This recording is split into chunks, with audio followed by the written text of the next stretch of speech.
1 April 2026 থেকে banking সিস্টেমে কিছু পরিবর্তন হতে চলেছে।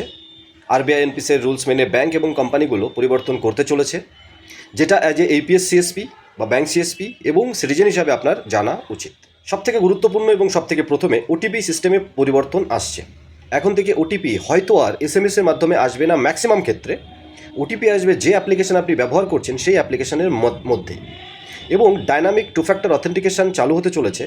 একটা সেকেন্ড টু ফ্যাক্টর অথেন্টিকেশন মানে আর একটা লেয়ার কিন্তু আনতে চলেছে সমস্ত ব্যাংকিং অ্যাপকে, কিন্তু এটা বলে দেওয়া হয়েছে। অনেক ক্ষেত্রে ছিল এবার ব্যাংকিং যে অ্যাপ বা বিত্তীয় লেনদেন হয় এরকম অ্যাপ্লিকেশনের স্ক্রিন রেকর্ডিং আপনি করতে পারবেন না, যেটা আগে ফ্রডরা বিভিন্ন স্ক্রিন রেকর্ডিং অ্যাপের মাধ্যমে আপনার মোবাইলের অ্যাক্সেস নিয়ে নিত, এটা কিন্তু এখন থেকে আর করতে পারবেন না। রাত্রের দিকে ট্রানজাকশানের ইউপিআই লেনদেন, বিশেষ করে আইএমপিএস বিভিন্ন লেনদেন আছে যেখানে রাত্রের দিকে 11টা থেকে 6টা পর্যন্ত আপনি করতে পারবেন না আপনার অ্যাপ্লিকেশান থেকে, যেটা আমরা আমাদের অ্যাপ্লিকেশানে ডিজিনেক্সট এবং ফিনসফটে 10:30টার পর থেকে সকালবেলা 6টা, 6:30, 7টা পর্যন্ত আমরাও বন্ধ রেখে দিই সুরক্ষার জন্য।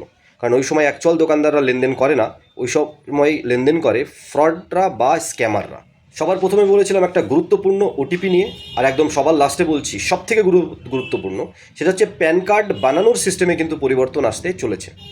1 এপ্রিল 2026 থেকে শুধুমাত্র আধার কার্ড দিয়ে আর প্যান কার্ড তৈরি করতে পারবেন না, কারণ আধার কার্ডে থাকা ডেট অফ বার্থ কিন্তু এখন থেকে কিন্তু আর জন্মের প্রমাণ হিসাবে গণ্য হবে না।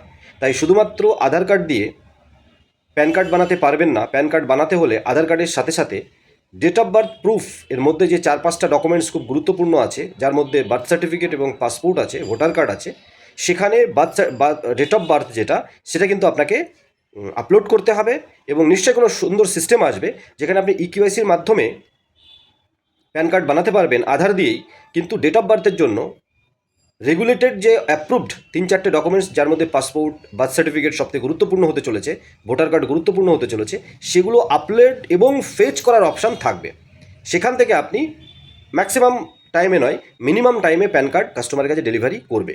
মানে প্যান কার্ড বানানোর সিস্টেমে আরও লেয়ার কিন্তু আসতে চলেছে, যেখানে আরও সুরক্ষিতভাবে আপনি কাস্টমারের প্যান কার্ড বানাতে পারবেন।